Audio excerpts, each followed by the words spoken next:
Highest pressure airless spray গান অথবা রঙের মেশিন বলতে পারেন। হাইয়েস্ট প্রেসারের এটার নেম প্লেটটা আপনাদেরকে দেখিয়ে দিই। এটার ব্র্যান্ড হচ্ছে Anest Iwata, model number ALS 333C, airless spray unit CL number SK29। আর এটার মেড হচ্ছে ইতালি। এটা ফুল বডি হচ্ছে স্টিল এবং অ্যালুমিনিয়ামের তৈরি।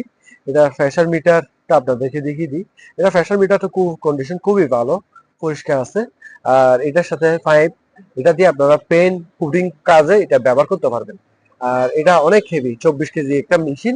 বডি যেহেতু ওয়েট, নিচে দুইটা হেভি মানের চাকা দেওয়া আছে। এই মেশিনটা আপনারা আমাদের কাছ থেকে 8,500 টাকায় কিনতে পারবেন। আর এটা ব্র্যান্ডের নাম খোদাই করে বোর্ডের গায়ে স্পষ্ট লেখা আছে। আর এটা বোর্ডটা অ্যালুমিনিয়াম, ডালাই অ্যালুমিনিয়াম আর স্টিলের পাইপ সহ দেওয়া আছে। যাদের লাগবে স্ক্রিনে দেওয়া নাম্বারে আপনারা আমাদের সাথে যোগাযোগ করে এই রঙের স্প্রে গান মেশিনটা আমাদের কাছে কালেকশন করতে পারবেন। ধন্যবাদ।